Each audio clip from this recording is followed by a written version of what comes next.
Na mitologia grega, nós encontramos um personagem que nos chama a atenção: Ícaro. Ele, juntamente com seu pai Dédalus, eram prisioneiros de uma ilha, a ilha de Creta. Ícaro observava os pássaros, a leveza dos pássaros, eles voavam, vinham e voltavam, e então compartilhava com seu pai esse sonho. Dédalus, seu pai, um habilidoso artesão, então construiu um par de asas para cada um deles, né, a partir do material que tinha disponível naquela ilha. Eles juntaram, então coletaram as penas dos pássaros que estavam ali, mas a única cola que eles tinham disponível ali era a cera. Seu pai, Dédalus, o advertiu para que não forçasse muito o equipamento, que voasse baixo para evitar o calor. Ele, porém, não se conteve. Quando conseguiu voar, ele queria subir tão alto que ele queria chegar até o sol. O fim foi trágico. Dédalus conseguiu sobreviver, mas ele caiu porque derreteu a cera. A soberba precede a ruína. E é isso que Jesus nos fala nesse dia de hoje, vem nos mostrar através dessa passagem que está no livro de São Mateus, capítulo 13, versículos de 54 e seguinte, vai dizer assim: Quando Jesus acabou de falar essas parábolas, partiu dali e, indo à sua pátria, ensinava nas sinagogas de modo que se admiravam e diziam: de onde lhe vem essa sabedoria e esses milagres? Porventura não é esse o filho do carpinteiro?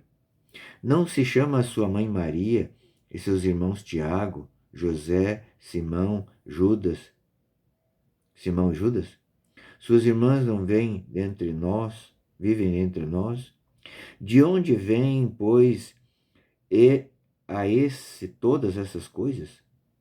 E estavam perplexos a seu respeito. Mas Jesus disse-lhes: não há profeta sem prestígio senão na sua pátria e na sua casa. E fazendo ali uns poucos milagres por causa da incredulidade deles. Por causa da incredulidade deles. Veja, a falta de fé é o empecilho. A única coisa que pode limitar a ação de Deus, a graça de Deus na nossa vida, é a nossa falta de fé. Da parte de Deus, nós temos tudo disponível. Mas infelizmente, a nossa parte é que limita, é que é o empecilho para que aconteçam os milagres. Jesus chama aqui Nazaré de sua pátria, porque em Nazaré é que ele explicou a sua doutrina. E ele fez milagres em Nazaré, só que muito poucos, por causa da falta de fé. Fez muito mais milagres, por exemplo, em Cafarnaum, que era uma cidade muito mais, digamos assim, mais perversa do que Nazaré. Mas a falta de fé deles foi o que limitou. E eles até se admiravam, mas de onde vem toda essa sabedoria? Eles se admiravam, mas não dobraram, né, a sua cerviz diante de Jesus. Estava óbvio que não podia ser simplesmente um homem, mas tinha que ser o Filho de Deus a fazer tudo aquilo.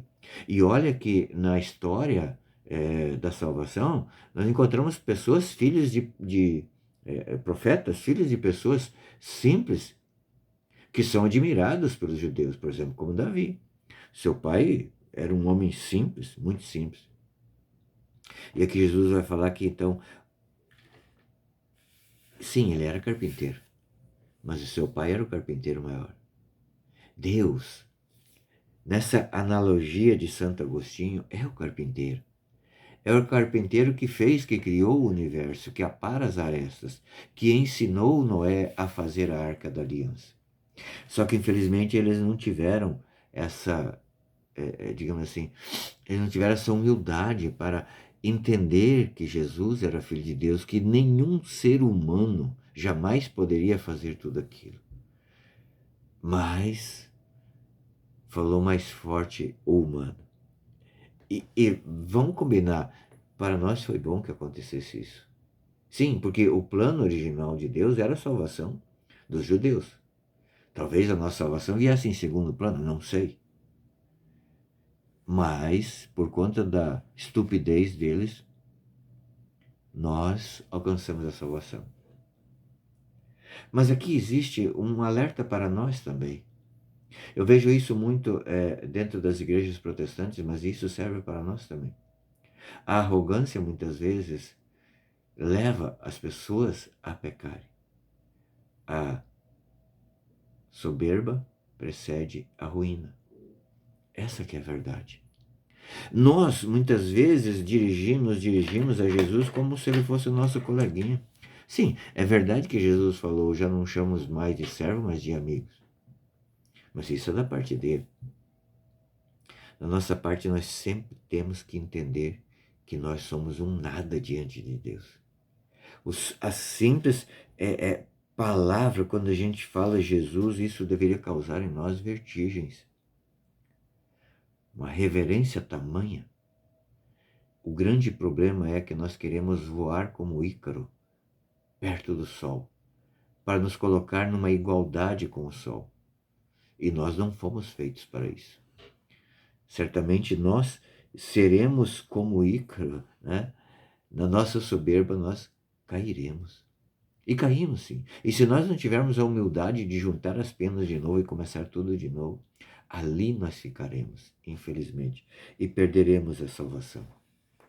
Santo Agostinho vai dizer que é natural que as pessoas tenham ciúme, inveja de um profeta conterrâneo seu. Mas a nós compete ir além disso. Nos colocar na presença de Deus. Nos colocar, sim, como profetas também. Mas entender que Jesus está muitíssimo acima de nós. E que nós temos que nos recolher à nossa ignorância, à nossa pequenez. Porque Maria, sim, foi a mulher mais humilde. E por isso ela foi a mais exaltada, até mesmo entre os anjos e os santos.